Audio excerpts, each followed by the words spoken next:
and get that going. And welcome to 1 Million Cups Irvine.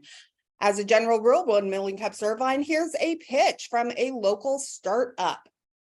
1 Million Cups is a nonprofit program sponsored by the Kauffman Foundation out in Kansas City, Missouri.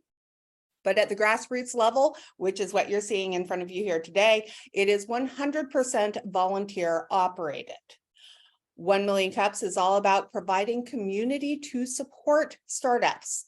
And typically we do that by hearing a pitch from a startup. They may be local, they may not be, and providing helpful and constructive feedback. So we don't look to just say all the really fun things that are nice. We look to identify ways that the company can improve and survive as they continue to grow. As I mentioned a moment ago, however, today will be a little bit different.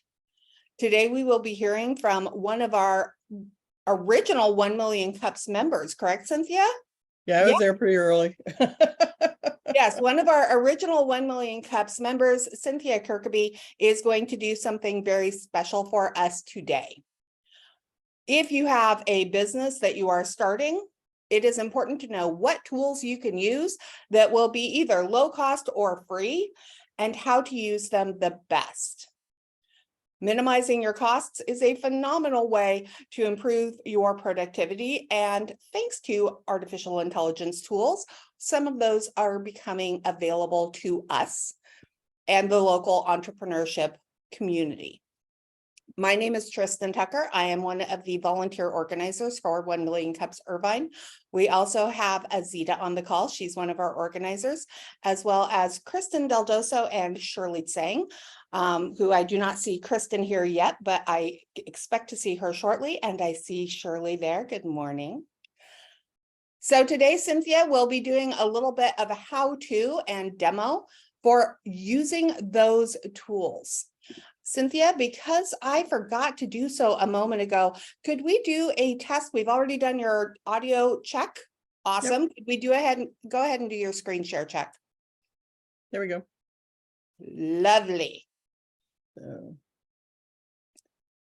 So Cynthia is going to be doing a bit of a presentation. Cynthia, would you like for people in the audience to ask questions periodically or to hold them all until the end? Yeah, you can ask me along the way. If it's something lengthy, we should probably leave it to the end. I have quite a few tools I'm going to show you. So, and I have a sheet that I'll upload into chat. As a matter of fact, I'll do it now and then I'll do it later for the people that come in later, since it doesn't show up for them. But it has all the links, so you don't have to go crazy trying to figure out. Oh, it says that the upload of a file is restricted by you right now. It Can is? you enable that? I have no idea. Let me check and see if I can. Here, I'll do that after you start. So we'll make sure that that gets made available to everybody. We will figure that out. If you do have questions, and this might not be a bad tool to use, that hand raise function is probably in your reactions button at the bottom of your screen. That's a great way to let people know that you have a question or comment without necessarily interrupting the flow of what's being talked about in the moment. Additionally, and this is kind of a housekeeping thing, today is a little bit different, but one thing is still the same. I have a communications background, which means that the idea of taking away somebody else's voice causes me a huge amount of anxiety. I do not like to mute people. It makes me feel bad. However, if you have an open mic and you have a lot of additional noise coming through that open mic, please be aware that I will proactively mute you rather than have the flow of the meeting be disrupted. We will be, and Cynthia, about how long do you think your presentation is going to run? It'll take up most of the hour, I think. Most of the hour. Giving, time for some questions and stuff. Okay, so with that, I'm going to do my sponsor shout outs now. Normally I do them about halfway through. 1 Million Cups, as I mentioned at the beginning, is a nonprofit program, meaning we have no visible means of support. We do have some sponsors, however. Hera Hub is our venue sponsor. We do meet one time per month on the second Wednesday of the month in person, although we do maintain a live stream for that meeting as well. Kristen Daldoso is also one of our sponsors. She contributes to not only the venue, but the MailChimp. And I believe that that's under her company, Antina, or KDD Nutraceuticals, an organic ginger chew that is not laden with sugar, but instead has a complex carbohydrate called D-ribose in order to combat fatigue. So with that, Cyn, I'm going to go ahead and turn it over to you so that we can all learn about these AI tools. As previously mentioned, if you have a question, please go ahead, use the hand raise function, or even just wave your hand in the air, because as you can see on your screen right now, that's pretty attention getting.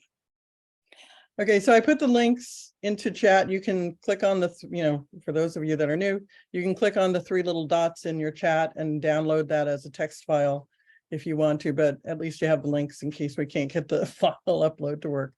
First, what I'm going to do is just give you a little mini intro. So these are kind of tools for innovators. For those of you that haven't met me before, one of my nicknames is the Tech Tool Girl because I have tools for everything.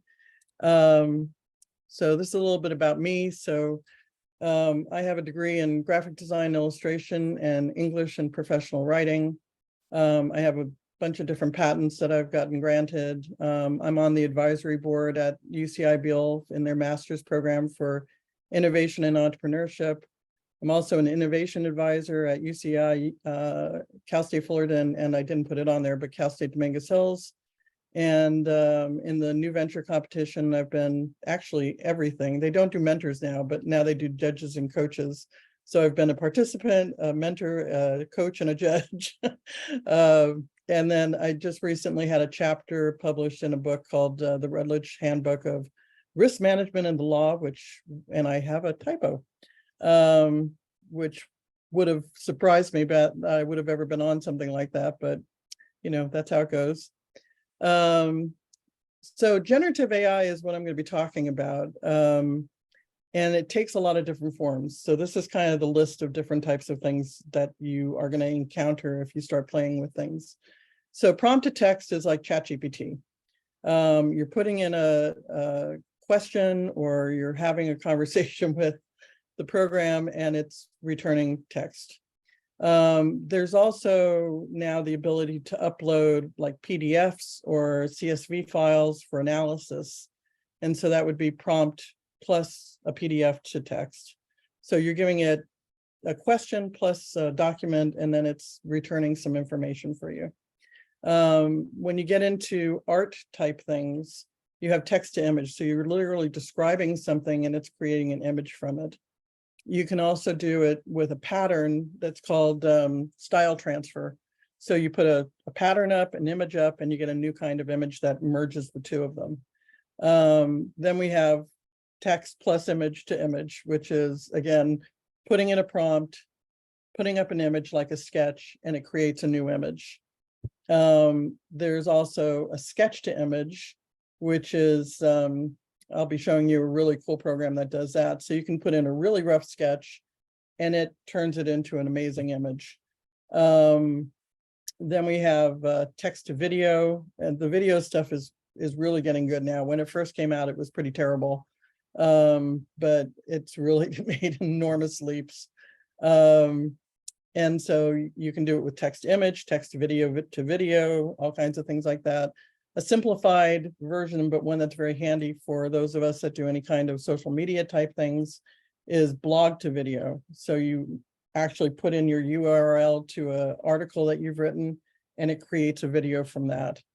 I've been using some other things that are like text to 360-degree images or text to 3D spaces. And then we have like text to music and language and a prompt website now, but those are still pretty poor. So it's a very evolving space, and literally every day I wake up and take a look at probably 5 new tools that hit the market.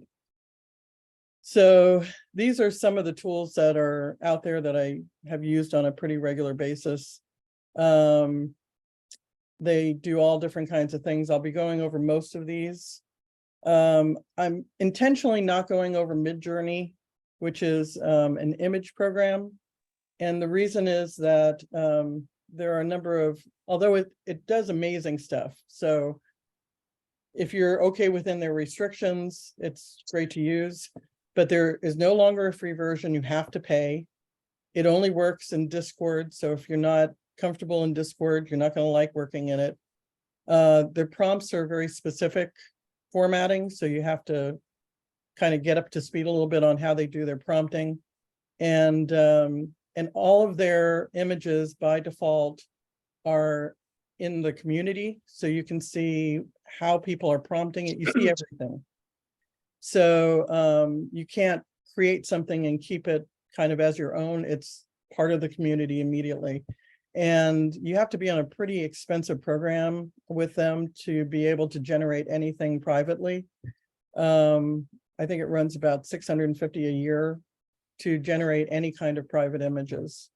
So that's why I'm not covering Midjourney today. But everything else that I'm going to show you, I'm pretty sure everything has a free version. Some of them are very helpful about that. Even one of the Adobe programs, I think, is still on a free open source right now. So, but these are things that you can pop into. Somebody said, I presented a different version of this on Friday for the Inventors Forum, and they said it was like getting hit with a fire hose. So I know it's a lot. If you're wondering where to start, just pick one thing that I show you and go play with it. That's the best way to start. I did not get up to all of these on one day, so you know, take it a minute at a time. Cyn, can I ask you a quick question? Sure. So is all of these tools, are they helpful for a business that's existing or helpful for a startup as an idea you're coming up with? All of the above. All of the above. Okay. Yeah. And I'll go through some of the use cases of how you can put these into effect. So let me shut out of that. And let me switch into a new share with my Chrome. Okay. So this is ChatGPT.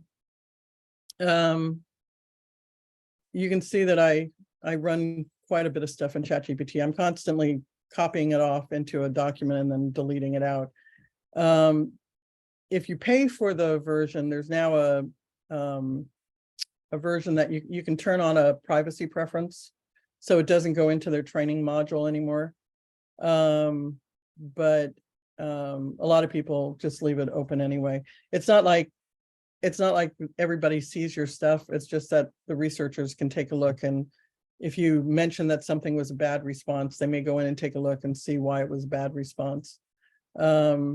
I do give them feedback on a regular basis because that's how the model gets better.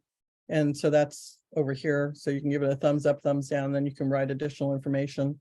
This little icon here, if you haven't paid attention to it, actually lets you copy that segment of your chat and copy it off into a document. So, so it's pretty handy. So right now there's 3 major guys that are doing something like ChatGPT. So you've got ChatGPT, which is Microsoft and OpenAI. And then we have Bard, which is by Google. This is Bard. And then we also have a new group called Anthropic, which is Claude AI. And I've tested all of them. What you're seeing in here right now is a prompt that I put in, which was basically for ideation. So if you're doing products, it can be a physical product, which it was in this case, or even, you know, some other kind of business. You can give it a prompt and take a look at issues of ideation with it. And so I said, there's a style of prompting called act as. So it's a very, very strong way to put in something into any of these large language models, which is you tell it, you give it like a context of how it's supposed to respond to you. So in this case, I said, act as an expert product designer and brainstorm better designs for a can opener. So it was just something simple I could do. So it should be simple, inexpensive to manufacture, easy for people to use that have arthritis, and stylish. That's all I gave it. So so with that information, this is what ChatGPT brought back. So it said you should have an ergonomic handle design, make sure it has a comfortable grip. Most of the stuff was pretty generic on return. It said to put a large, easy to turn knob, replace the traditional small knob with a larger one, smooth cutting mechanism, but it didn't specify really how to make it a better cutting mechanism. Now, in ChatGPT and all these language models, I could say, okay, you say to use a smooth cutting mechanism. What top things should I do to make a smoother cutting mechanism? And it'll give you a list. You can say, give me 10 things to make a smoother cutting mechanism, and it'll go into more detail. And it can go into hyper detail if you ask it to. So a lot of prompting in these large language models is drilling down once it gives you an initial start.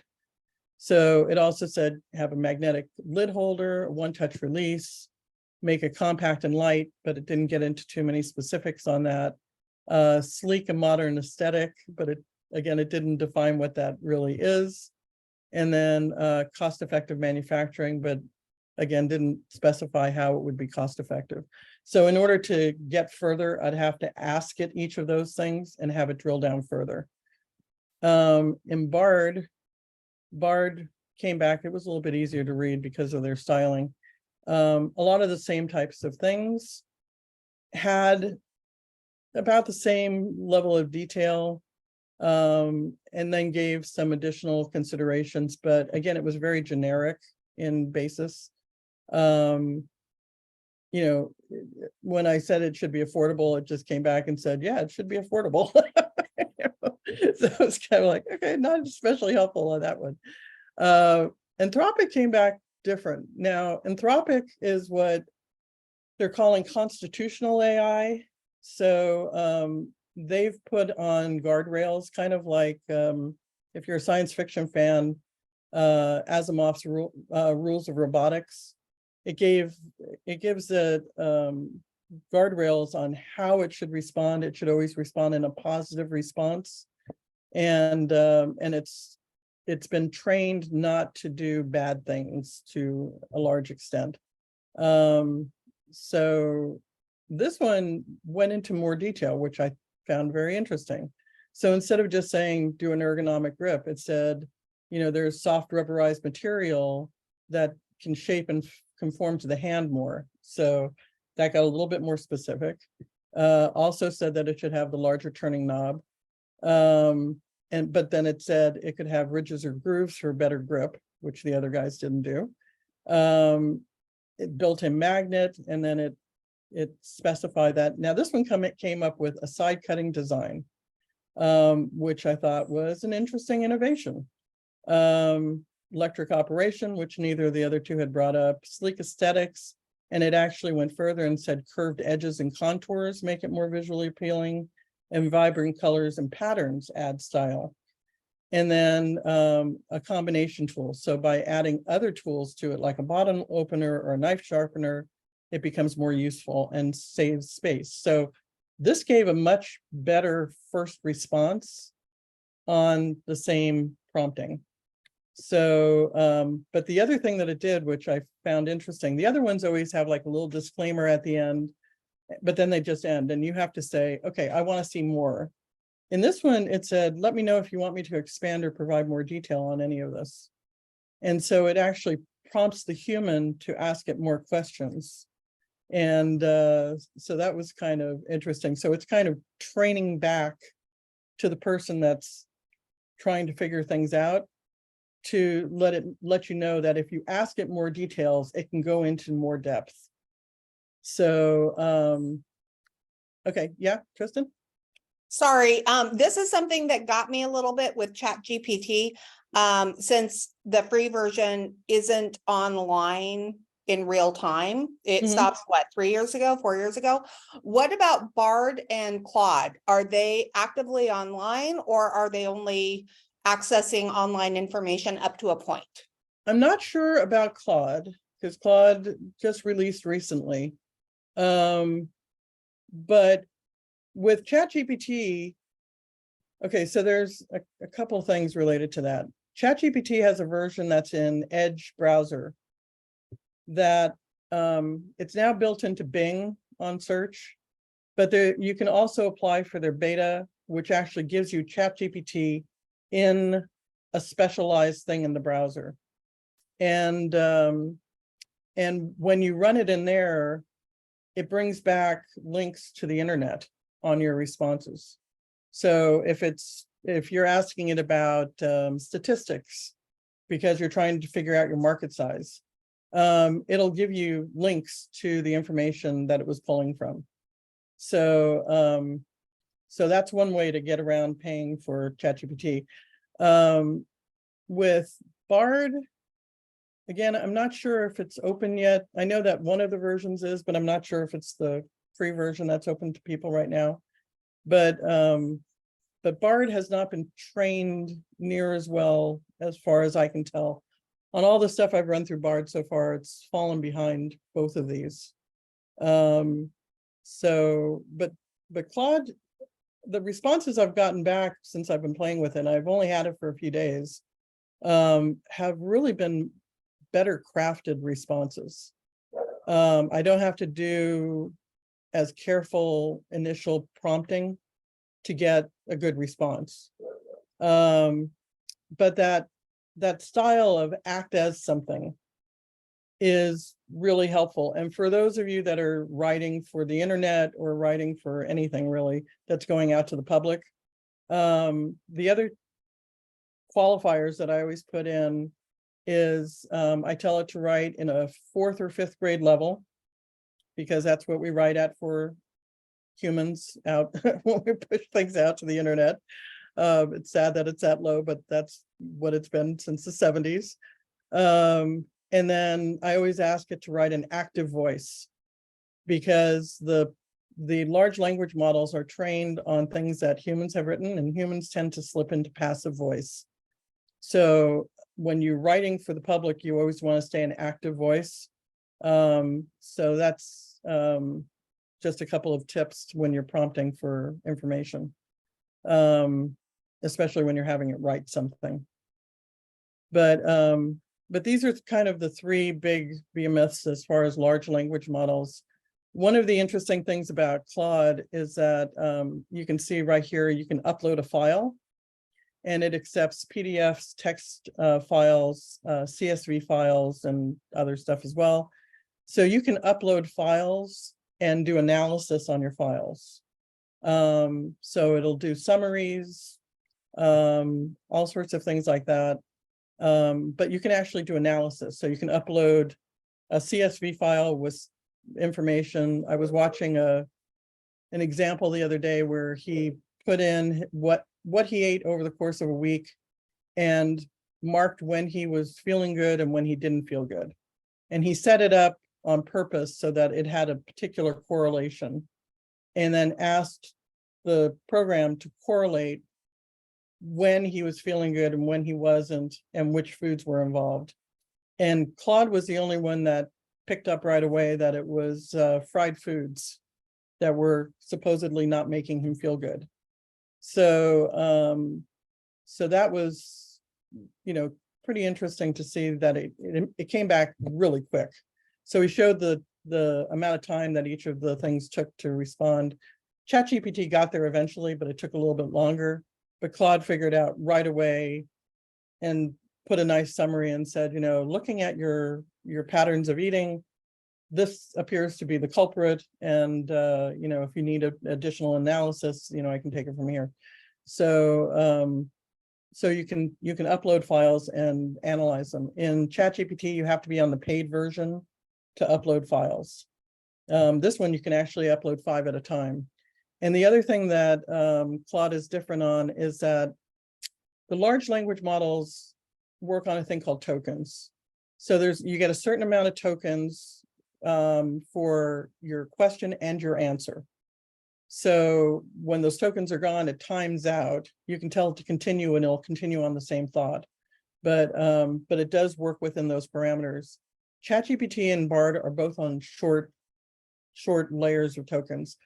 I think Claude is the one that figured out that it could use like a sine wave and cram more tokens in the same amount of time. And so it now can generate something like, I think it was like 68,000 words on one prompt. So that's basically the length of a book. So it is able to go way beyond what ChatGPT and Bard can do. And there was a new study that came out about 2 weeks ago with another group that has figured out a different matrix for putting tokens into play, where they say on one prompt, they can generate the equivalent of 200 Bibles as far as length. So it basically what that says is it's just removed all the limitations on analysis and complexity of thought that you can put into these things. Oh, So- hate to interrupt. I know we've got a question from Ruben, and John Squicciarini did have his hand up. Okay, Ruben, go for it. You mentioned that the browser makes a big difference. Browser doesn't I make was a not big aware of difference. that, so I default to Google because that's what our business runs the email through. But if I use Edge, you're saying I would get better responses? No, it's just different responses. They're not necessarily better. I think that Bard isn't trained as well yet. So in that framework, yeah, you'd get better responses. I go in all of these are their proprietary interfaces. I'm not using a search. But Edge does have ChatGPT built into it. So Google is using Bard. So, depending which one you like better, the responses are definitely going to be different.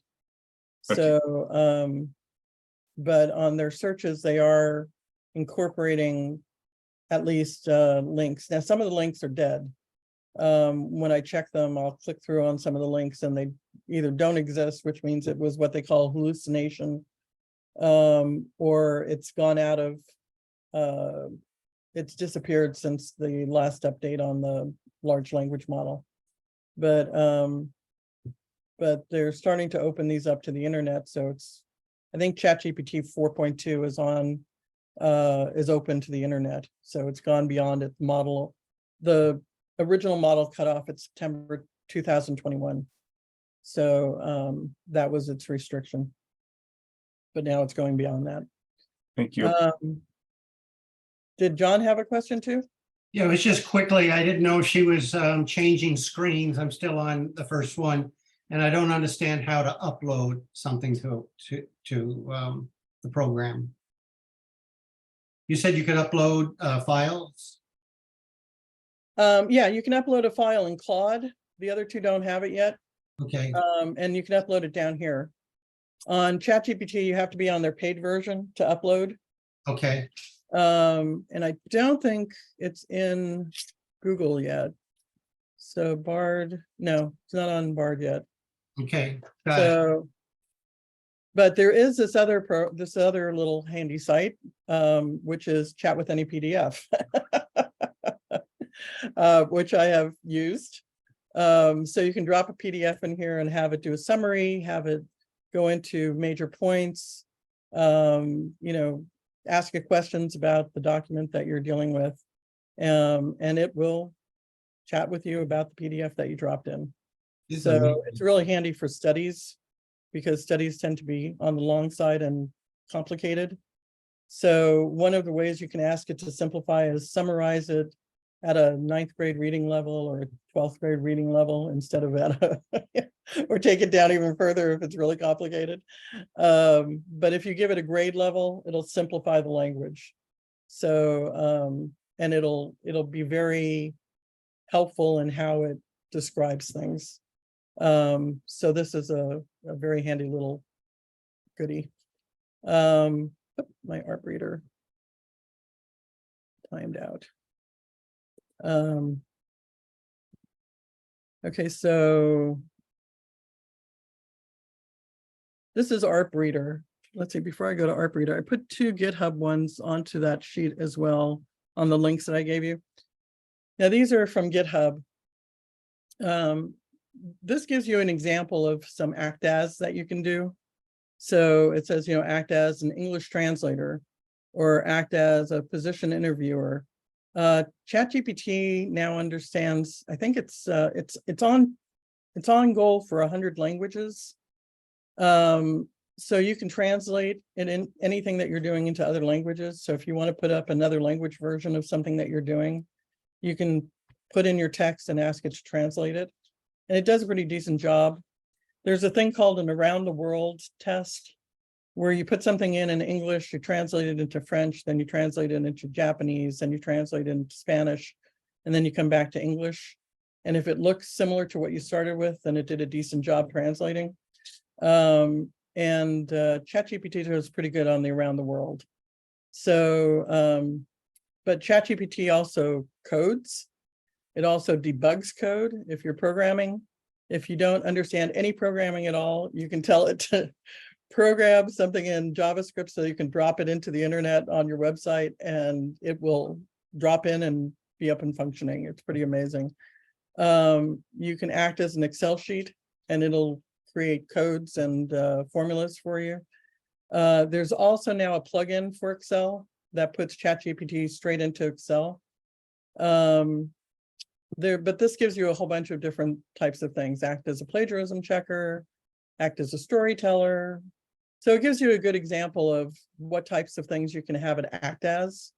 If you're doing math, it does hallucinate on math sometimes, but there is a plugin by Wolfram, which is for mathematics, and it eliminates a lot of that because it goes through a double check on their program. And they did a specialized model for it. But you can see just some of the types of things that you could act as. If you're cooking and you don't know what to cook, you can have it act as a chef and make you a recipe. So these are really helpful. So that's one of the links I gave you. And then the other one I put up is classifiers. So these are instruction verbs that you can use when you're dealing with any of these models that give it a specific type of action that it's supposed to provide. So you can have it group things or classify them or analyze them. You can have it formulate things for you. So Kristen, if you're here, I see that you're on. You could have it, you could put your formula in and ask it to reformulate something. In this one, it says on sentence structure, but you could actually have it do formulas. They're using large language models now on drug reformulation and all kinds of things. So it's pretty interesting, but these are transformation things, comparisons, and it gives you an idea of how it comes out. So, but like, here's a programming related task. And this is how they wrote out some of the stuff for that. So another helpful one, if you look on GitHub and you put in ChatGPT prompts, you come back with hundreds of them. So people have put up all kinds of repositories of things that they found that work well, and it's coming from programmers. So they kind of understand the lingo. So it's much better than a lot of the stuff that you'll find out just kind of on the open internet. Any questions on any of that? No, but this is a lot to go through. It's amazing how much work you've put into it. And thank you very much for sharing. Yeah, so one of the things to keep in mind is that if you're doing stuff on a website, which most of us have and maintain, like for you, Leanne, making sure that you have the best SEO words in your metadata and stuff and on your pages, you can act it to, I usually say act as an expert SEO analysis and, you know, give me the best words for this information. If your website was up prior to the cutoff date on ChatGPT, you can actually give it your website and it'll bring back stuff related to the website as long as it archived it. Perfect timing because I'm looking for, I gotta do SEO. I have, Yeah, right now. so it works really well for SEO. You can put in like if you were working on an article or you were working on a blurb on your front page, you can have it rewrite it to augment the SEO, what we call natural returns, organic returns on search engines and stuff. It'll optimize it for search engines. And so that's super helpful. And just send a very quick question for those prompts. A Mhm. lot of them are identified as being useful for Chat GPT. Is it likely that they would also be useful for Bard? Yeah, and you can, for, any of the Claude? three of them, you can throw it into any of them. They all work the same. The art programs tend to have more of a quirky way that they work. And that's one of the other things. If you are using any of the art programs, you can actually have ChatGPT or Bard or Claude create prompts for you for the art programs. So it'll help you formulate it for like Stable Diffusion or any of the other ones that are out there. The one thing I wanted to do before I move on from these language models is in ChatGPT, there's a thing called AI PRM. And I'll show you what this looks like. Okay, so here's AI PRM. It's a community plugin. So when you have it on basically everything, it'll show you that right now, I must have a restriction on it. General, all. Okay, so when you switch to all, they've got almost 4,000 prompts in here. Now, these have been customized to do very specific things. So if you click on one of these, say you're trying to do a SEO optimized article, you click on it and then it gives you a mini prompt. So it says, what kind of keyword or what's your title? If you put in your keyword or title, it will create an article that is optimized around that keyword and it'll write it for you. And so this is an amazing group of prompts that people have put up. There's no charge for the plugin. It does change the look of your ChatGPT, so it might throw you off when you first look at it, but it's really quite helpful. And it does all kinds of amazing things. It has personas, it has things specifically for programmers, it has things for art people. You can see these are all the generalized topics. So operating systems, software as a service, SEO, generative art. And then over here, these are specific types of actions that you can have it do. And there's multiple prompts on all of these things, even database administration. It'll design games that you can drop into the internet or you can print out to play at something. And so it's really a very, very helpful plugin. I've tried a lot of different plugins for ChatGPT and most of them I don't think are very good. Yeah, Dan?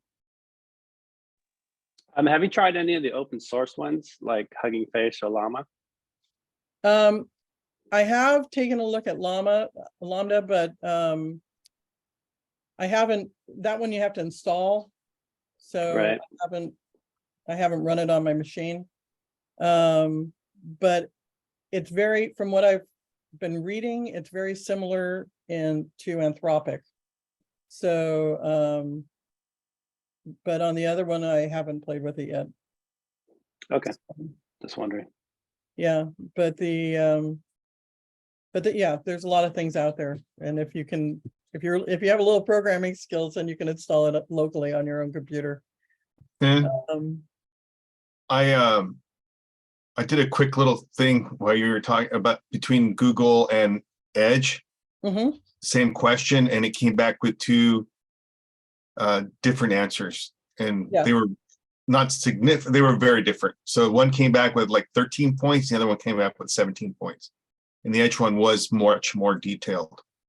Yeah, I'm finding that Edge is coming back with more specific information off the top. I can always get there in ChatGPT when you drill down, but Edge is coming back with more useful information on the first hit. So, but Anthropic for me has been even better. So, but for me, Bard from Google, it just hasn't been out as long. You know, one of the advantages that ChatGPT has, and by the way, the ChatGPT that runs on the chat in Edge, which you probably don't have installed yet, you're probably just running it through Bing. But if you install the chat portion of Edge, that actually runs on ChatGPT 4. So so you've got an upgrade from what you're running in the private sector thing. Okay, so going into images, this is one of the early groups. The interface is really bizarre, but it does have some interesting abilities. This is called Art Breeder. It was originally called GAN Breeder because it uses what they call an adversarial network. And he's got it broken into groupings like people, landscapes, things like that. There is a free version, and he's now added some additional things, including Outpainter, which now some of them have, which you can start with an image and tell it to expand out, and it will expand the image.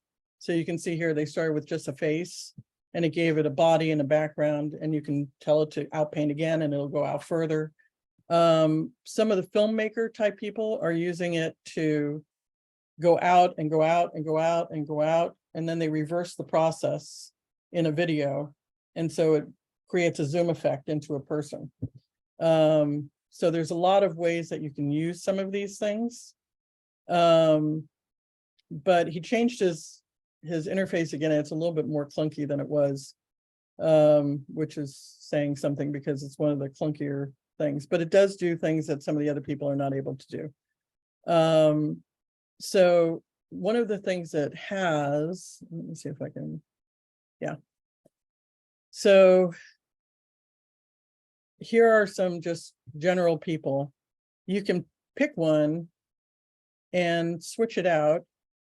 You can turn them off or redo them, but you can come in and add just one like this, and then you can remix it. And now it gives you what it calls genes. And so I can de-age or age this drawing. So I can say add 10 years, and I guess it's just points now. So let's take it up to 100. Okay, so it went way old, right? But when you do it incrementally, let's back it off to 20. So let's go up to 40. So more gray, but it holds the image and it changes it in different ways. So this one has slightly blue eyes. Maybe I want to punch up the blue. So I can take this up in increments. Let's go to 50 to really punch it up. But sometimes it has the effect of changing something else. In this case, it changed the hair. So these are like working in biology. You can go in and you can adjust things. Sometimes there's an unintended consequence, like her hair got gray. But it's also very helpful when you want to morph something. You can do it with landscapes. You can do it with anime characters. That's what he started with. And you can do it with people. You can actually put a photograph up of yourself and de-age yourself or age yourself. It's kind of fun. But this is unique in the way he's got this set up. I don't know anybody else that has a system, anything like this. And he does have, all these have free versions, or you can pay and get additional features that you don't have otherwise. Can I de-age myself in real life? Only kidding. Not yet, but you can definitely de-age your picture. All right, we'll see if we can do that. Very weirdly, Sin, this may solve a problem for me, because I was like, wow, I kind of need a new headshot, because I actually do like for my headshots to look like I look, not to look a lot younger. That means that I can take an old headshot that I liked and actually age it up. Yeah, you could try it and see if it keeps. I it am close gonna enough. try it. It actually does a pretty good job. You can also, one of the things that I find as an interesting use of this is actually for missing kids. Because you can put in their photograph and you can add a parent. So when you add a parent, it pulls from their information as well. So, you know, it's a way of like crossing images with other groups, but it also allows you to take a look and say, okay, what is this person going to look like when they get older? You can do it just singly with themselves, or you can add in the two parents and then see how it affects the image. But I think it would be very helpful for aging up for kids that have gone missing. So this is Art Breeder. It's a weird one, but interesting. One of the other early ones was Deep Dream Generator. It originally started as just a style transfer program. So you could put up an image and a pattern.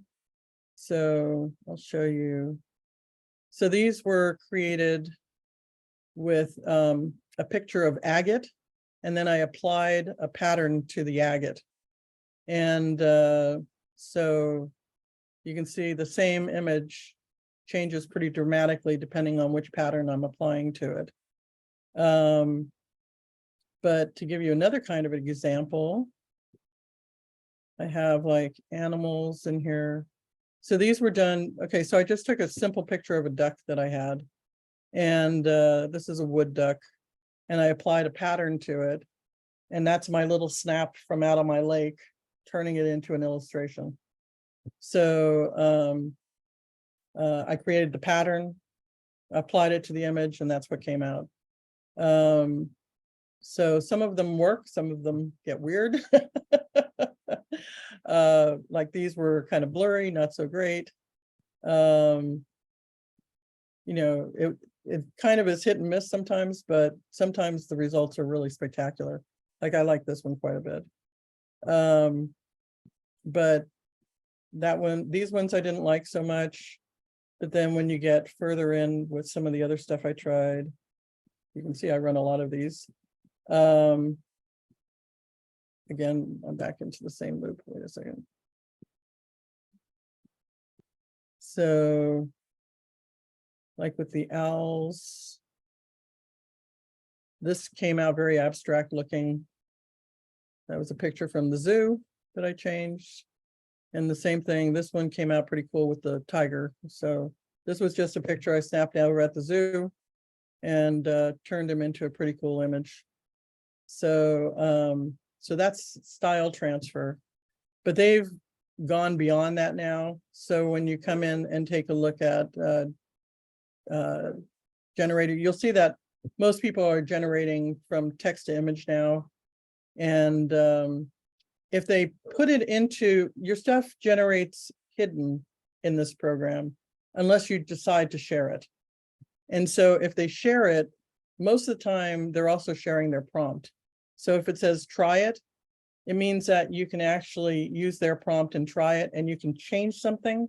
Like maybe you want to change this one to a winter night. So let's see what happens. So that's the only thing I'm going to change. Oh, I'm not going to put a base image up. You can start with an image that you have, like a photograph or something that you've taken. So it'll take us a couple seconds to generate. These things are pretty quick.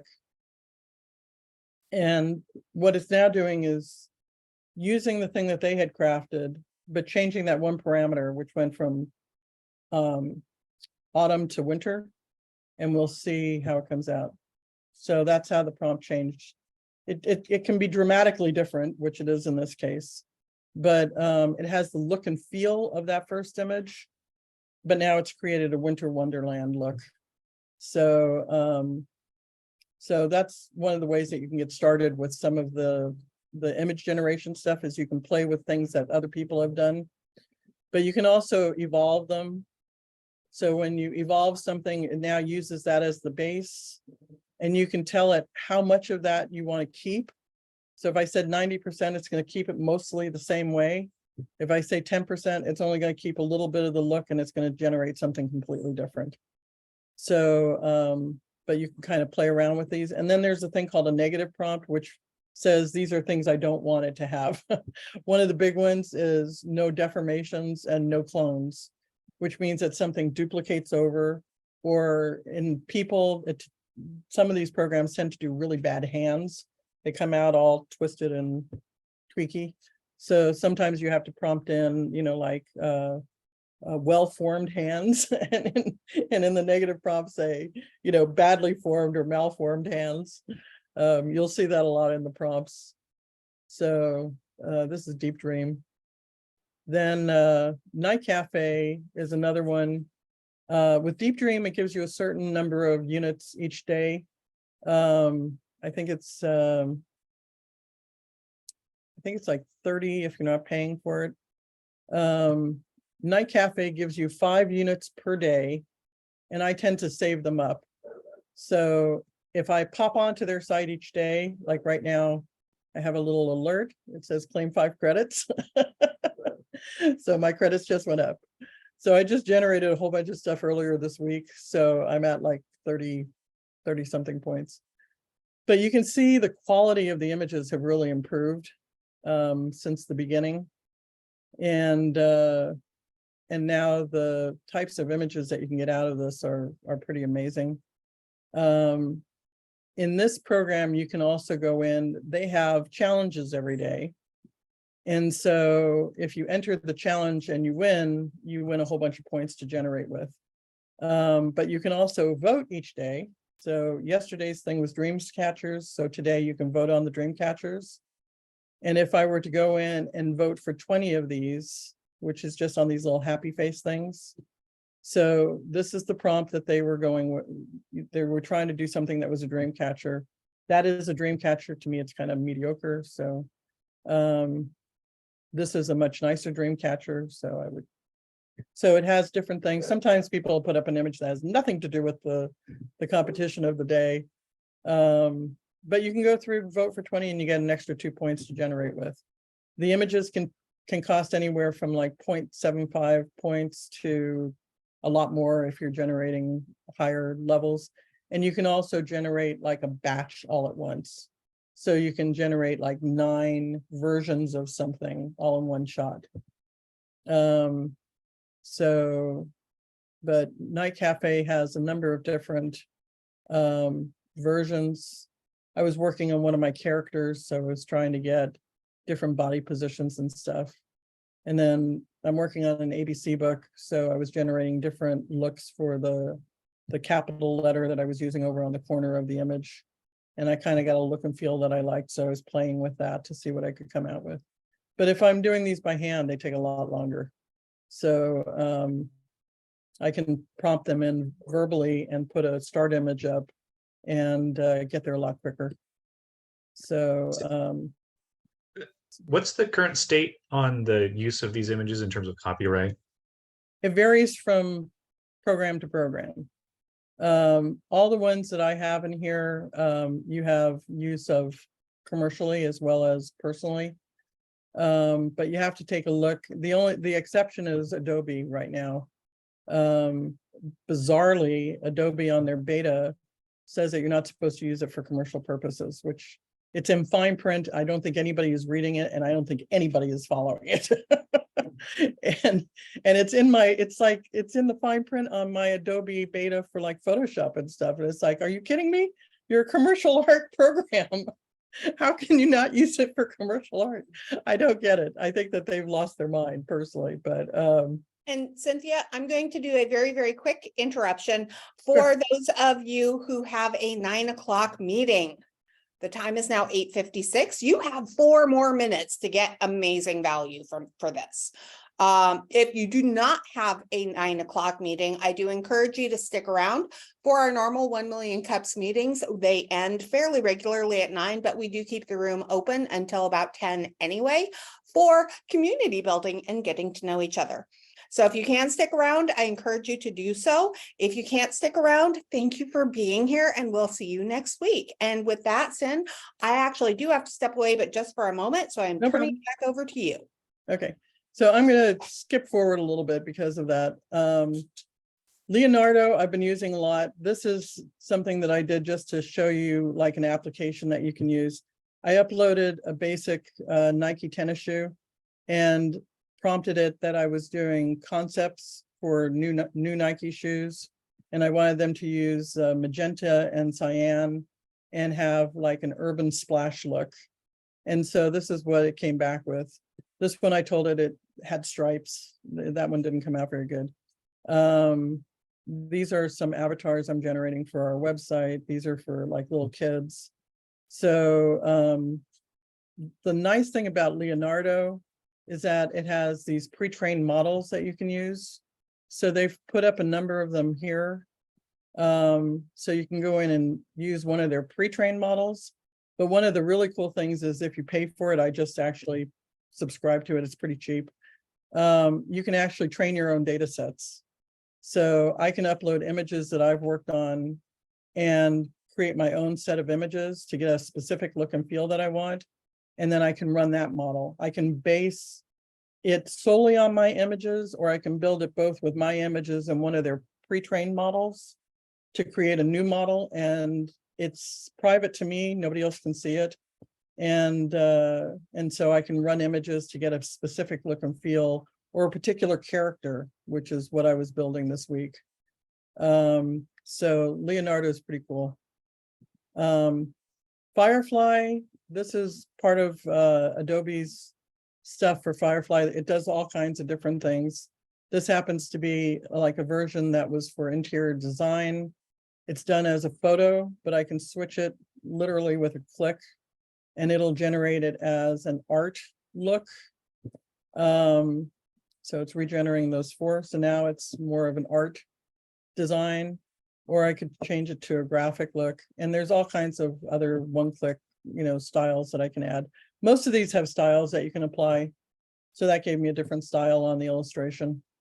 And you can change the aspect ratio and all that type of stuff. But the other thing it does really cool stuff with is type.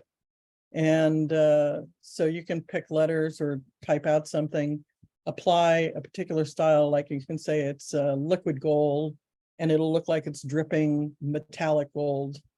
But these are some of the examples of, things that you can do with the letters. You can tell it's got pasta in it, or this is kind of like a mylar balloon effect over here.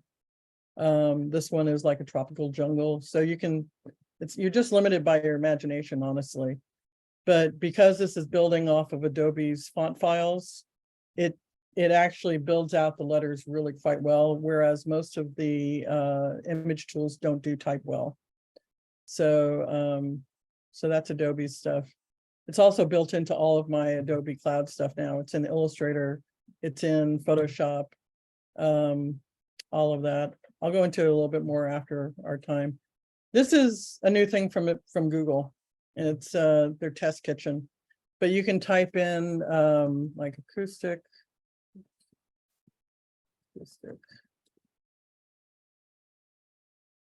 guitar, mellow track.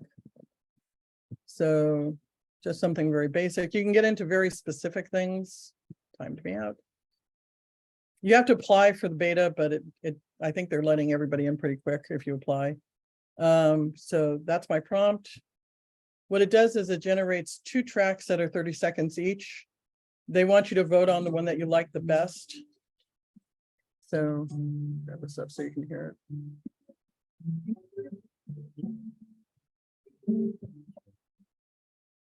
So that's the first one.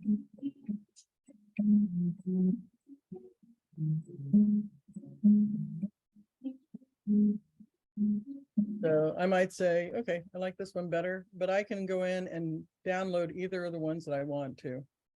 And if you do any kind of music, you can actually output different tracks for different instruments and then lay them together into a music program.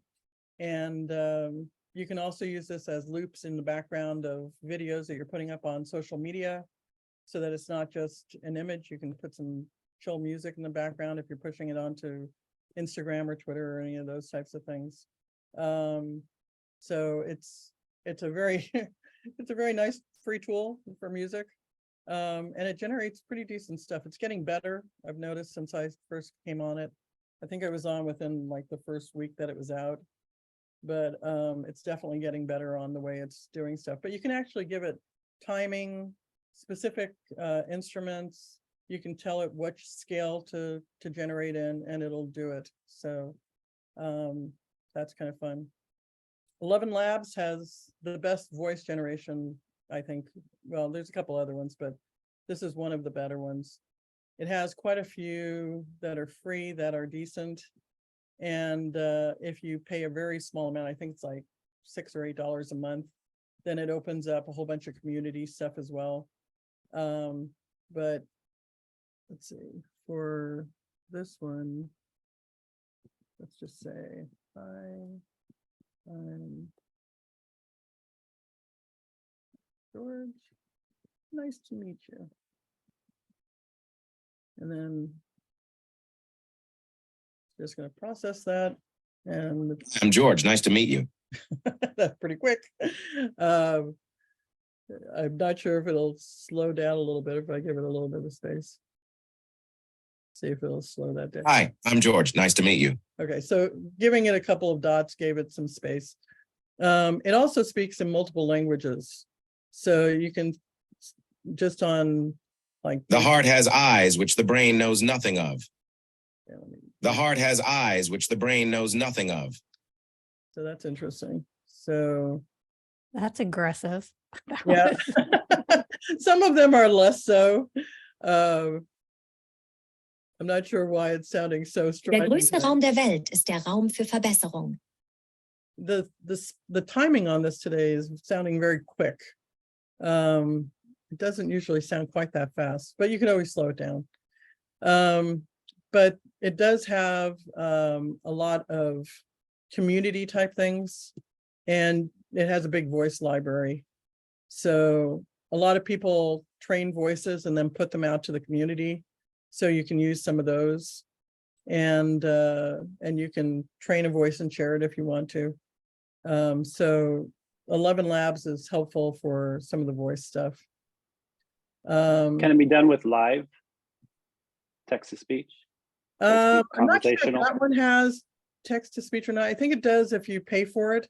I don't think it does on the free version, but you can. Der größte Raum der Welt ist der Raum für Verbesserung. I know. You're already- Der größte Raum der Welt ist der Raum für Yeah, but it does have quite a few languages that it understands the pronunciations. So so that's helpful. I'm not sure if it does live translation though. This is a unique one because this one lets you do 360 images. So actually for you, Dan, this might be helpful. So I can come in and I can decide whether I'm doing like an outside or an inside type of thing. So let's do an inside and let's do a coffee shop. Let's see if that's, let me open this up a little more. There. Coffee shop with people buying cups of coffee. Interior with a stylish contemporary look. So, and I'm just going to do a quick generation. We'll see what we get out of it. This is coming out as a digital painting, but it has quite a few styles and it does change the look and feel of things quite a bit. So what this is doing is it's creating a flat image that's designed to go into a 360-degree viewer. So if you are used to seeing like the 360 walkthroughs of like interiors for new homes, those are set up so that they're warped so that they can go into that 360 viewer. So this is what it generated, but what's cool about it is that you can go all the way 360 around it. So what I've done is we've been working on a kid's book that's on a different planet. So I've been generating all the biomes in here so that they have a similar look and feel. And then you can actually turn off the UI UX and put it on auto pan. And I've done screencasts so that I can get the entire look and feel of the biome. And then I'm building our characters on top of it. So I can stop it at any point, take a screenshot of it, and then put it into Photoshop and then build out the rest of the world with, you know, our characters and creatures and all kinds of stuff. But you can see some of the stuff ends up distorted sometimes. Sometimes it comes out really clean. I think a lot of people are training it using anime and manga because those come out really, really good. But then you can just turn on and you can remix this. So it'll keep the structure of the things it generated. Like it'll keep the 2 counters and the chairs, but then it'll change everything else about it. And it's got quite a few styles that are pre-built, and they've added a few more recently. So, you know, you can go to a cartoon style and we'll remix it and see what comes out. But can it do single objects? Like, I haven't let's say tried it chair for a single or- object, but it because it's a 360, I'm not sure how that would work. If you were just doing just a chair, you might want to do a single chair in a room and see how it generates, but there are better programs for like single things. This is almost done. So it takes a little longer when you remix because it's trying to hold on to the specific elements it created the first time. So they're kept the same thing, but it moved it to a cartoon look. So, but you can see the faces on these kind of fell apart. Now this is one of, okay, the reason I'm taking it in this direction is taking the voice model, taking those, I put them together with what this is able to do. And I created like an introduction to our book by our character. So here's just a piece that they had up here on a little character. She is not saying anything. You can pick one of their presets, or you can upload your own language, or you can type it in and use one of their language models. And it will, this is the one that always cracks me up. So I'm going to now generate a lip sync for it. The amazing thing about this is that it actually makes whatever character you've got in there, it uses its look and feel of the character and generates a moving mouth that is synced to your language. And it works better than anything Adobe has. So this is just really fun. So it's going to take a couple seconds. You can do it with, they've used it for museums, for statues, where the statues are able to introduce themselves and give you their history. You can do it with, I have my sister. Lois, I'm going to ask you this only once. Do you or do you not know about the bird? Because everybody's heard that the bird is the word. Bird. The bird's a word. Bird. The bird is a word. Bird. Lois. So you can see it now animated her mouth.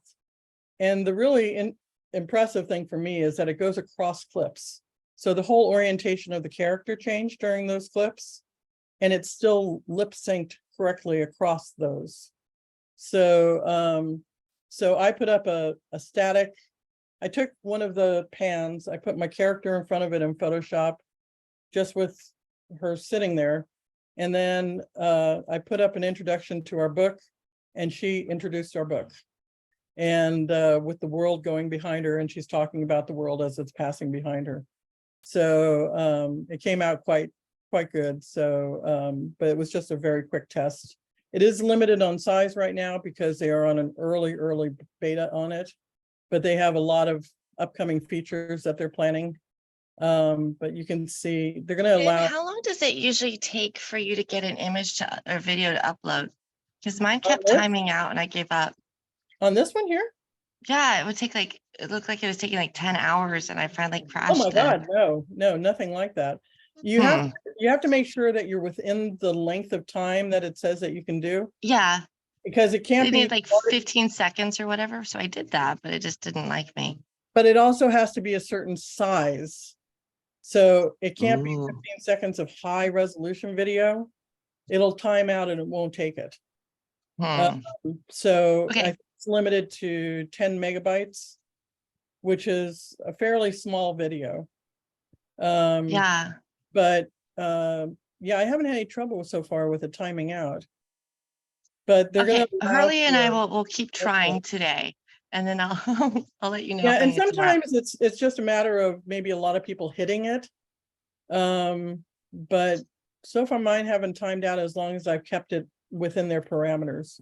If I've gone over their parameters, and sometimes I've actually been generating slightly smaller than what they say, because for some reason, when I upload it into their system, it then says it's a larger file than what I was reading on my end.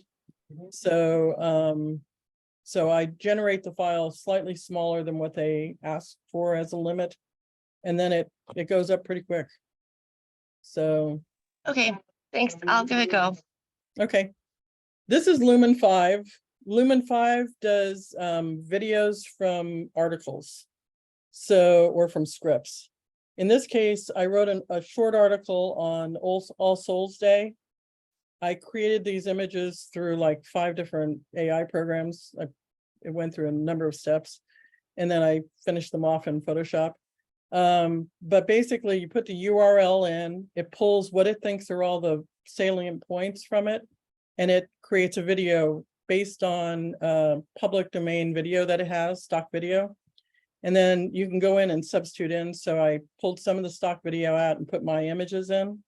So I'll just show you what the result was. Oh, and it has music that you can build in. So. But it did all of this automatically. I went in, made sure that it read correctly. And like I said, when I switched out some of the images,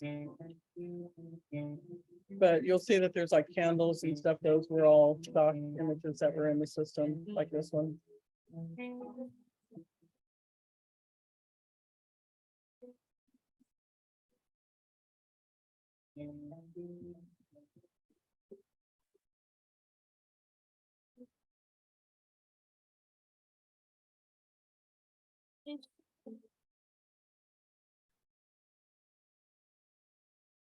So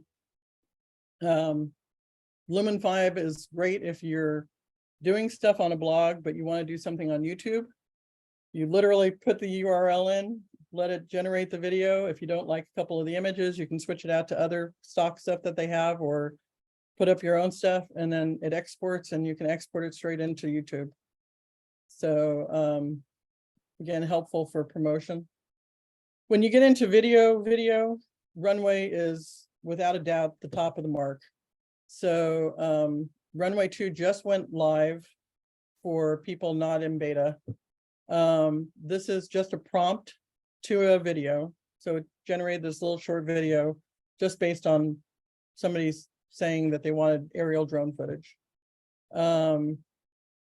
This is a prompt plus an image, and it created this video.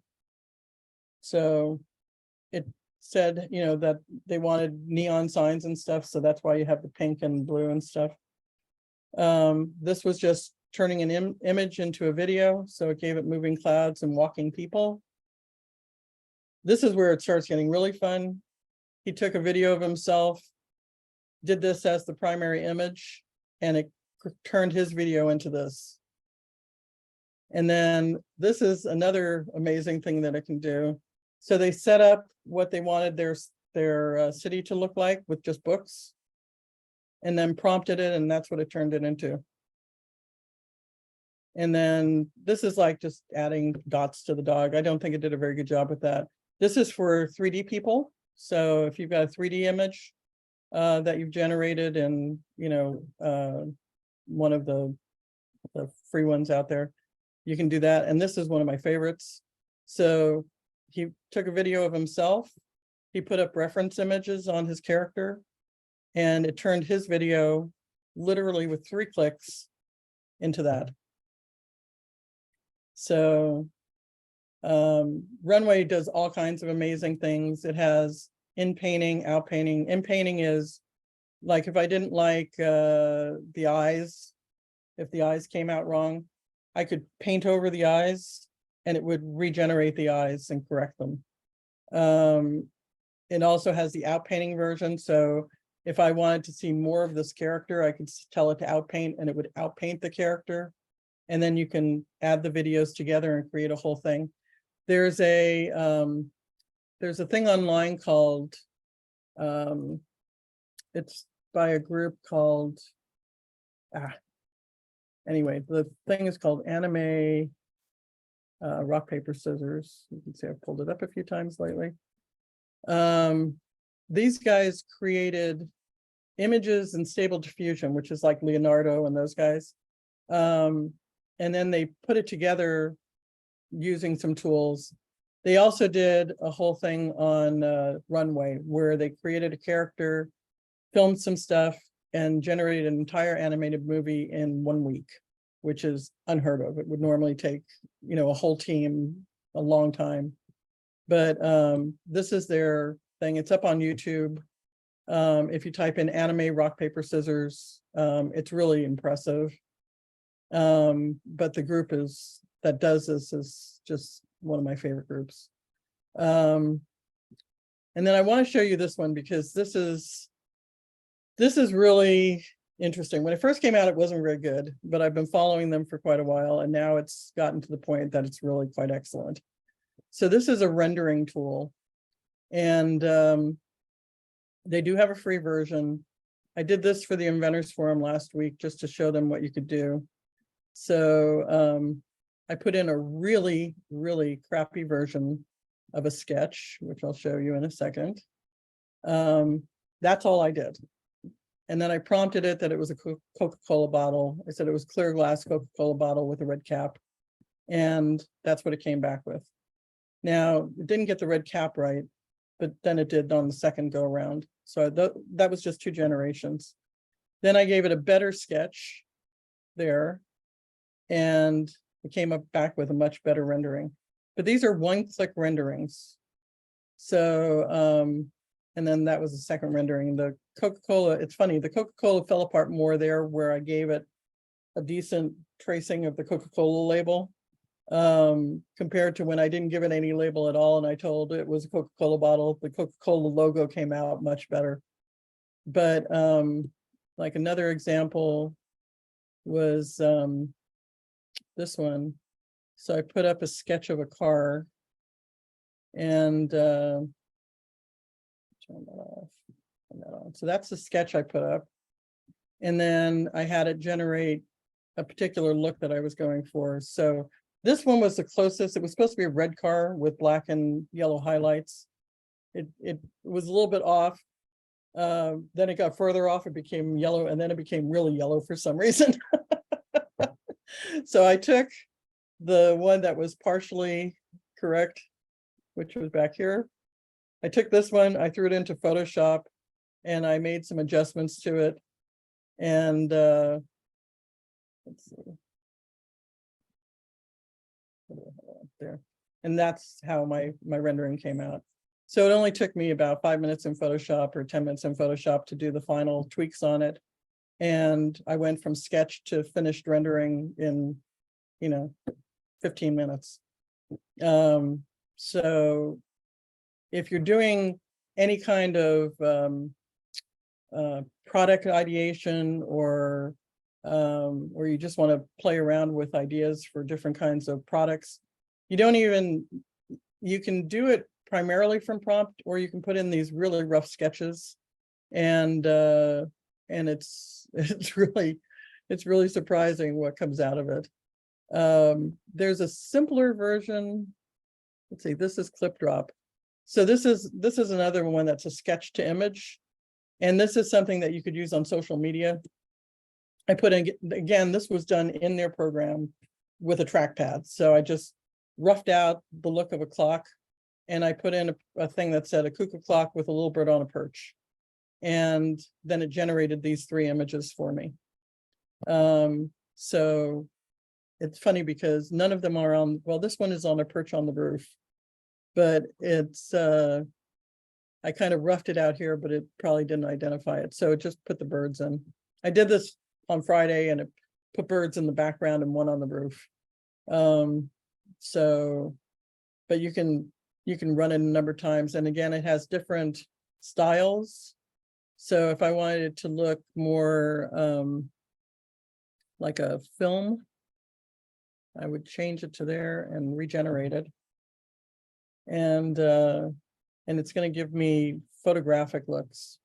So again, if you're trying to do quick ideation on products, these are great ways to kind of flip through things and see, oh, you know, that's kind of a nice look, or I can play with that further.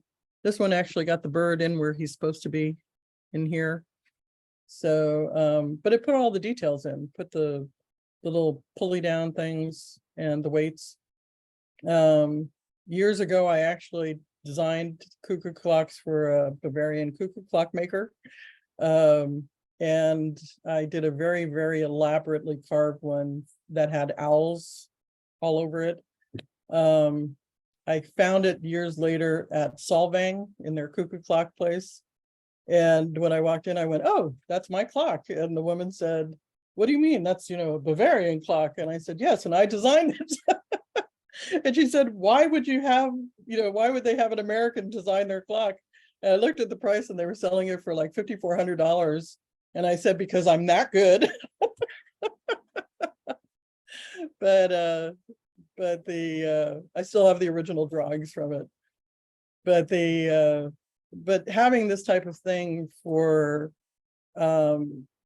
creating concepts, ideas, or an illustration that you want to go with an article that you're writing.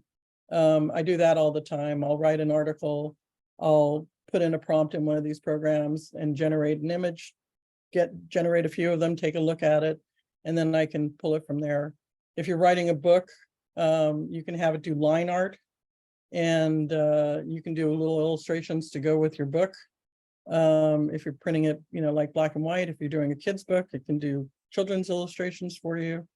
There's like no limits to these tools. So this has been a very quick overview, I know, and I apologize because it is a lot of stuff. The last 2 things I put on the list in the chat were future tools. He has a thing that he does once a week on YouTube, where he'll go over what happened in AI this week. And this is also his list of all the tools that he's taken a look at. And there's an AI for that. I've noticed that quite a few of these have deprecated out, where if you click on them, it goes to a broken link. But future tools, I think he keeps those up to date pretty well. But Matt does a great job. So if you are really interested in this type of thing, I would suggest that you take a look at his YouTube channel, because he always brings out interesting stuff. But you can see some of the other kinds of things that are going on here, specialized things for social media. If you have an Etsy store, there's a plugin for ChatGPT for Etsy. And it optimizes all your keywords, it optimizes your language on your headings. It optimizes your coloration for what you're doing. It's pretty cool. There's plugins for almost every program now. Excel, Word is incorporating it into all their stuff now. If you're using Canva, it's built into Canva now. ChatGPT is under a thing that they call Magic Write. So it's kind of buried. The easiest way to find it is to Google Magic Write Canva, and it pulls you right into the right page on their website. But basically AI is here. It is prevalent. It's incorporating into a lot of things that people don't even realize it's incorporating into. But if you play around with things and understand the power of what you've got at your fingertips, it'll make your life a lot easier. It speeds everything up. So that's kind of the long and the short of it. Any questions before I shut this stuff out? Could you just go back to the beginning and do it again? Sorry, Richard, we've got a recording for that. Yeah, I know it's a little bit like a fire hose, but I wanted to give you kind of an overview because everybody's got something that they resonate with. And, you know, when I was talking on Friday, he said, wow, that was really a fire hose. I have no idea where to start. I would really just pick one thing that you resonate with and go play with it. And, you know, once you get playing with it, you may find that you play with it a lot. Playground AI, which was one of the image ones that I showed you, it has a cap for free users of 1,000 images a day. I think they may have down that to 600 now, but originally it was 1,000. And I actually maxed it out a few times. So a lot of times I'll work on something and I'll iterate through trying to get to the specific look I want. Once I get that look, then I can play with that look and generate multiple things along that line. Like in Playground, just to give you an idea of my process, which is probably way more OCD than most people. And Sin, while you say this, in the notes, in the chats, if people want to save your link, hit the triple dot, right? Mhm. Also, Daniel put together something from the Neuron, which organized a constantly evolving mission to share current work and business tools.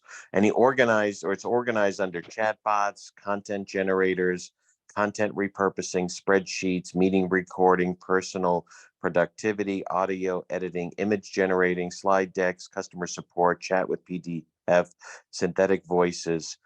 And so much of that is what you shared today with us as well. Yeah. So it's a great cross-reference to. And that's why I put that link in there as well. It's in the links at the bottom of the links in the chat. So not the Neuron maybe, I guess, but the Matt's picks is broken down that way into the specific tools. And it's not, I don't know about the Neuron, but in Matt's case, he's tested every single one of them. And a lot of them he has tutorials up online for. But yeah, they've also tested the Neuron ones. It's a blog I follow every day. They come out with what's new. And so that's how I keep up with the AI one. It might be similar to the one you're following. Okay. But it's always, it's just incredible. So like for the kids book that I'm working on, you can see like my partner has kids and they gave me a sketch. I put the sketch in.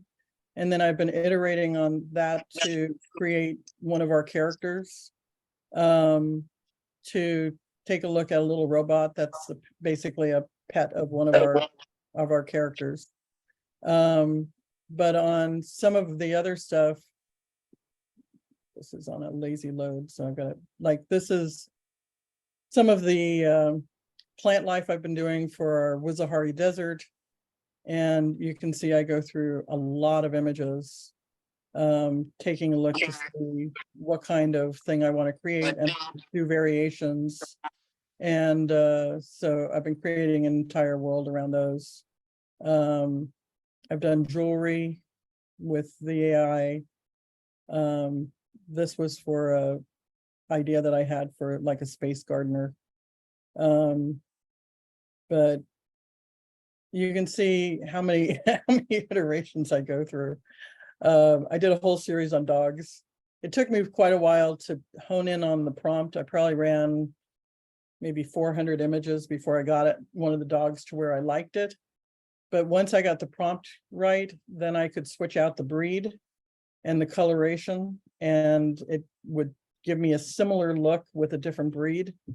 And so I've done a lot of those. Some of them I had to go back in and recraft because the hair wasn't correct. Because like poodles have curly hair and it was giving me a straight haired poodle, which looked really weird. So some of those types of things I have to adjust. But these are only the ones that I liked that I kept. I deleted out hundreds of them that came out not good. But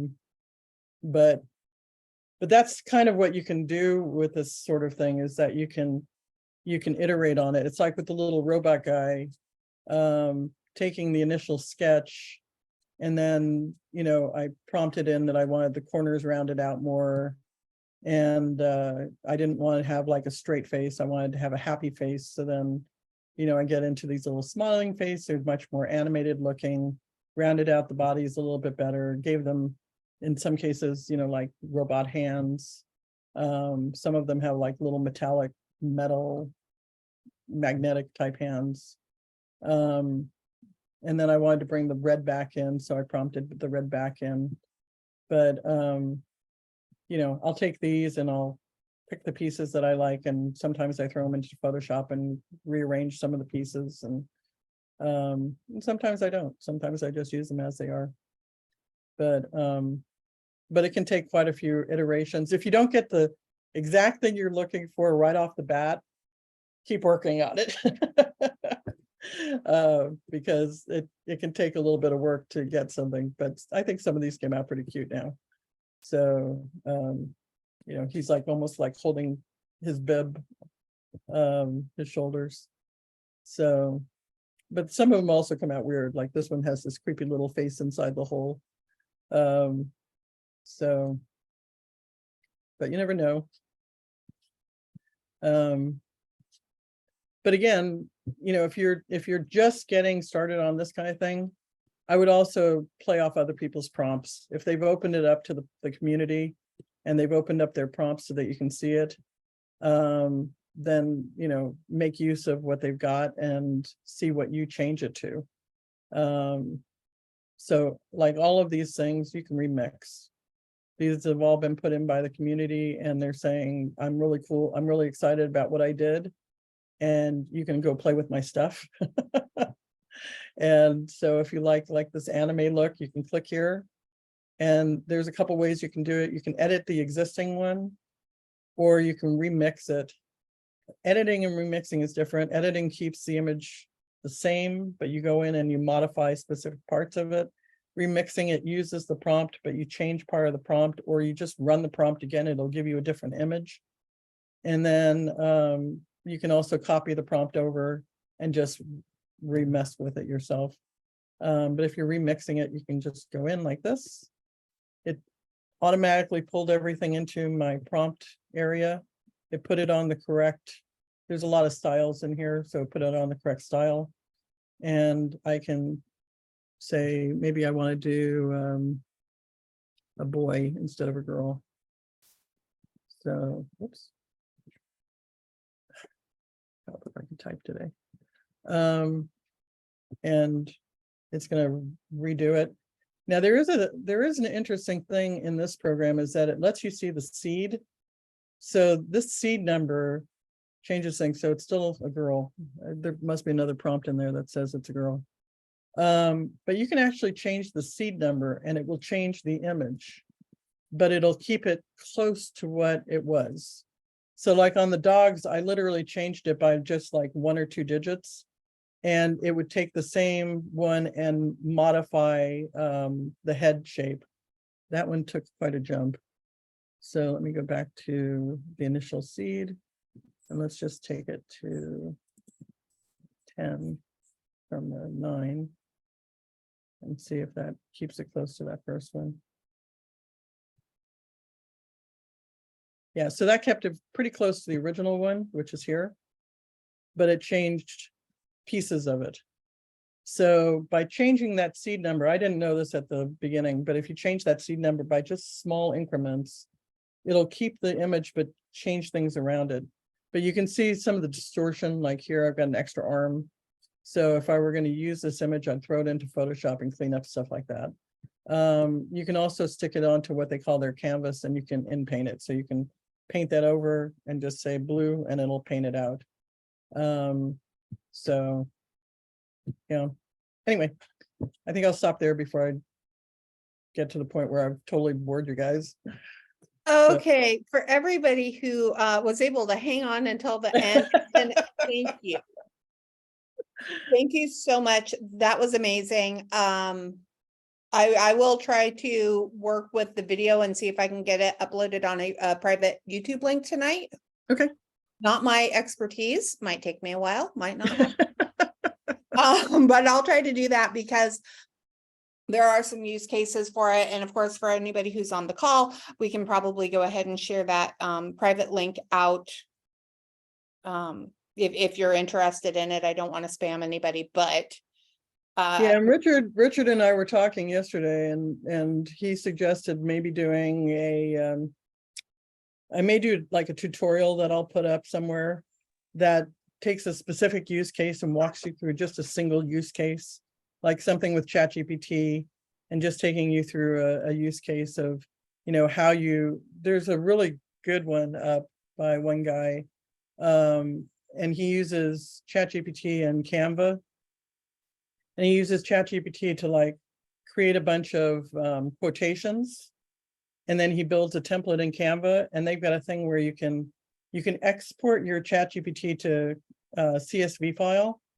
You can upload the CSV file into Canva, and it'll flow it across your template.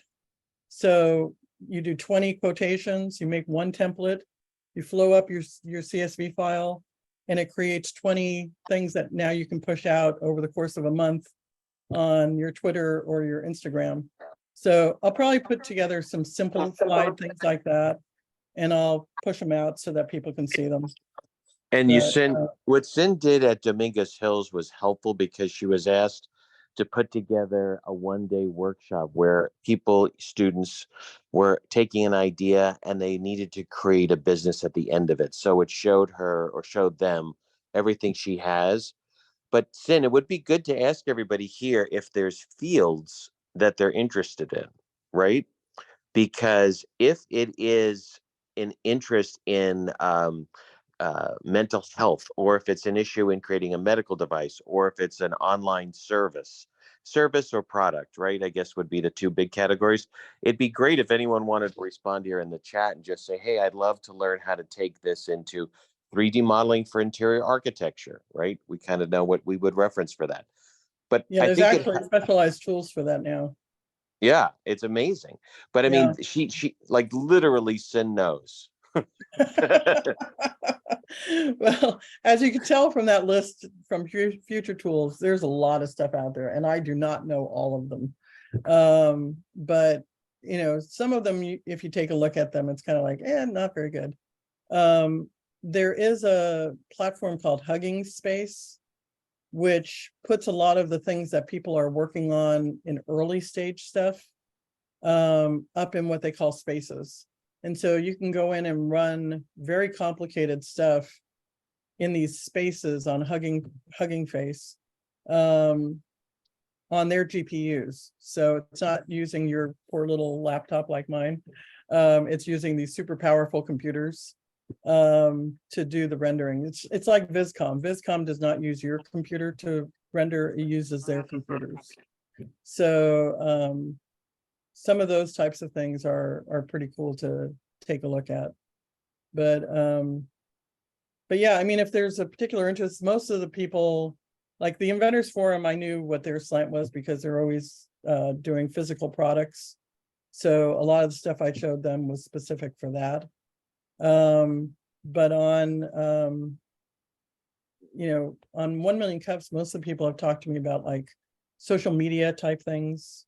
That's why I gave you kind of a broad range of tools, because you can use it to push out things onto YouTube, onto Twitter, Instagram, all of those types of things. It gives you images and text that you can push out to those areas. So if there's something beyond that that you're curious about, let me know. Yeah. So one of the ones that I have an immediate use case for, because I have to create decks for presentation and stuff like that, and royalty-free images. So I love Pixabay, doesn't always have what I want. The online clip art creators, I kind of freaking hate. Is there one that you would recommend specifically for quick and dirty, make me an icon that looks like Well, if you need icons, I would use the noun project. The noun project? Yeah, here, I'll give you the link for it. This has a few million icons. They're free. I do subscribe to it. I think it's like $20 a year, and I can't justify not subscribing to it.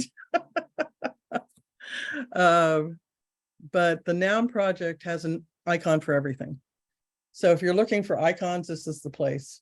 If you're a member, you can actually pick an icon. So give me a word. I don't care what it is. Heart. Heart. Okay. So these are the hearts it's got.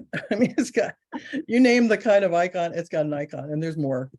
So there's every kind of type of heart that you can think of, it's going to have it. You can pick one of these. So maybe I like this kind of swirly one. I can pick up the size that I want to do it. So I can go all the way up to 3600 pixels if I need something really large, or as small as 100 by 100.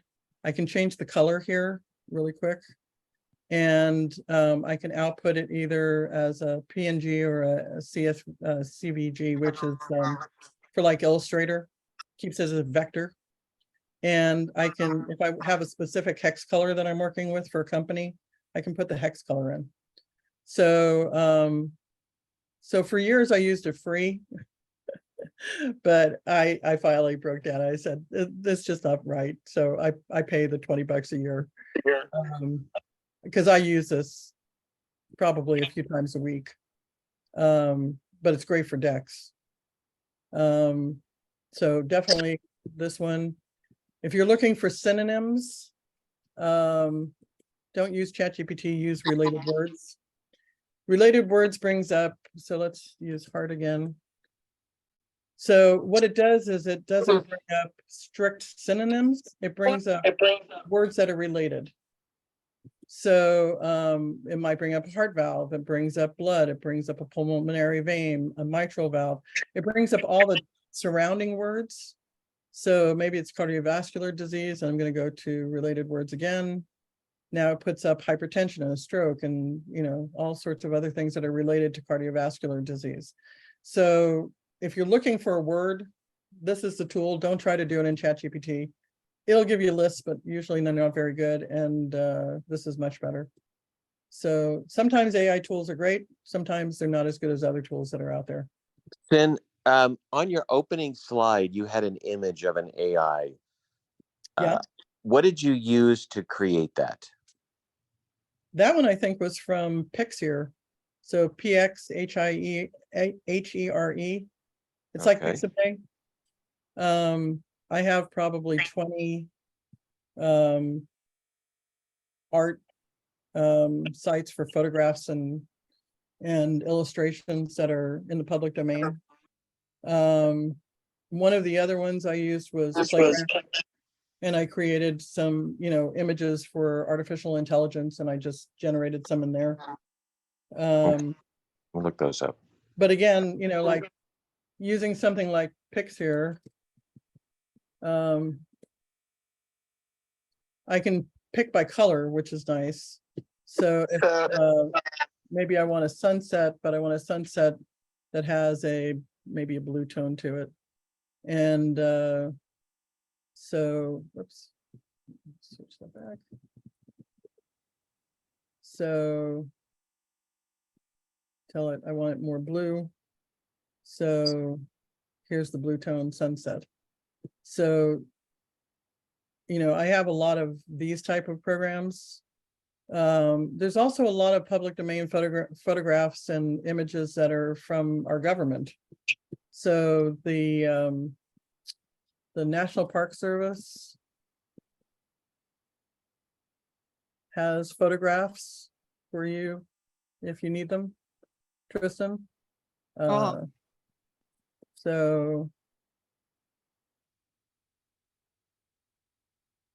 this is, you can put in a word or a phrase and it'll bring back all kinds of stuff. So it's got birds and it's got historical photographs, and all of these are in the public domain.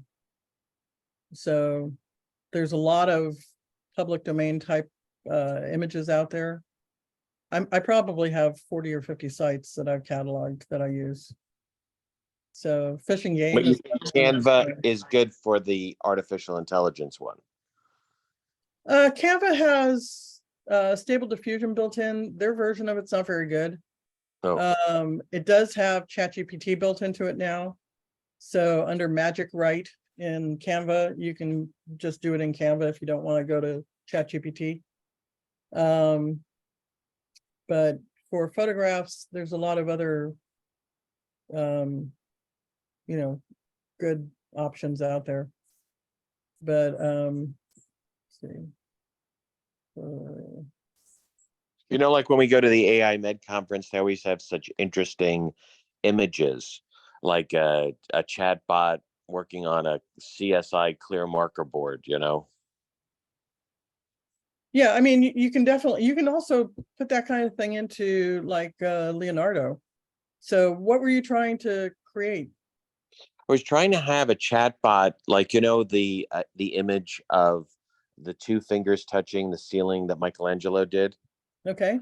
But I wanted to do it with a chat bot and do it with Michelangelo instead of Jesus. So, right, that's don't you? And I'm loving that I'm looking at this whole presentation on my iPhone without my glasses today. Just want so I'm doing screenshots, hoping to zoom later. But like Tristan, for you, you know, like if you're doing, you were saying that you were trying to get, like they've got a vintage style in Leonardo. So if you were trying to do like something maybe for a cookbook or something, you could generate with this and you could prompt it for a kitchen table with kitchen table set for an Italian dinner with a plate of spaghetti. What plate?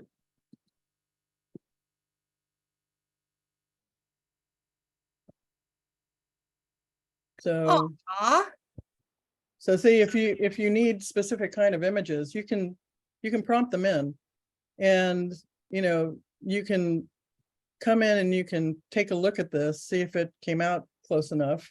I'm hungry. You can go in and paint certain things out, or maybe you want a particular herb in there somewhere. You could paint that in and redo it, or you can just regenerate it on a new model. So this one doesn't work the same as Playground. It has a little thing for variations. This one's the variation is, I always have to look for it. But then you can also upscale it. So if you need it larger than what it generates out, it generates not too bad. I think it's like 1,000 pixels, like 1024 or something. If you need it larger, you can upscale it. And it holds the quality of the image, but makes it way bigger. So if you're using it on like a t-shirt or something, you can upscale it for t-shirts. But yeah, you can describe something that this one came out much more interesting. I don't see spaghetti anywhere. So some of them are kind of hit and miss, but you can take it, and this little arrow says image to image. So if it was close, but maybe you wanted marinara sauce on it. So now I'm going to say with marinara sauce. Marinara.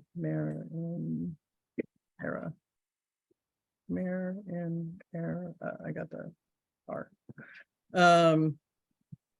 So I'll regenerate it and we'll take a look. So still didn't get the sauce in there. So I might change out the parameters a little bit more. It's probably using the same seed number. Or the other thing is, this is the strength of the image. So let me reduce that by quite a bit. And we'll regenerate it. It'll change quite a bit now. But if you're trying to get a particular image that you have in your head, yeah, you can go here. There's also like this one got some marinara in the picture, so I brought it over here. It does have a slightly funky hand. but again, you can just paint that out. It does, but the other ones had funky silverware. Oh, so you got some of that kind of stuff. This one's not bad. It's just the food. You've got the marinara sauce with some basil and Parmesan over here.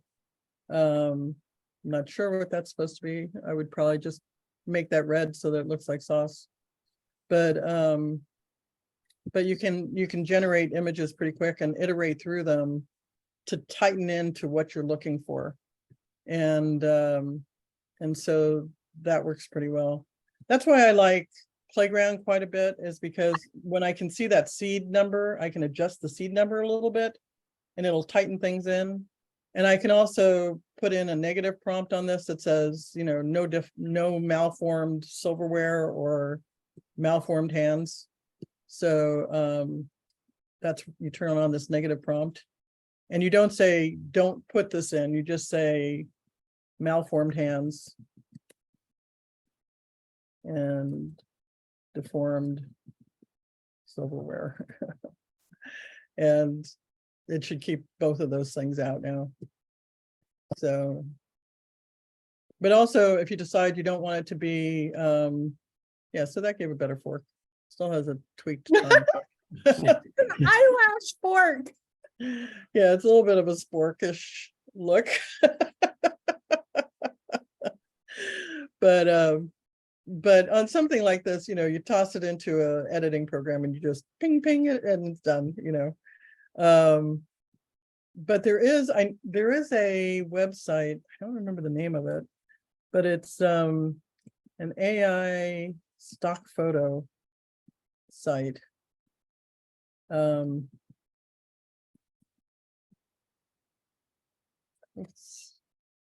think this is a stock AI. So these are things that people have been creating in the AI program and putting up as stock photograph. Wow, really? Yeah. But also on any of those other things, if they've put it into the community, it's up for grabs. So you can put it in, make a slight modification and use it for whatever you wanted to use it for. But this you can come in and actually prompt in here. And you can ask it for like an AI person and see if somebody created one.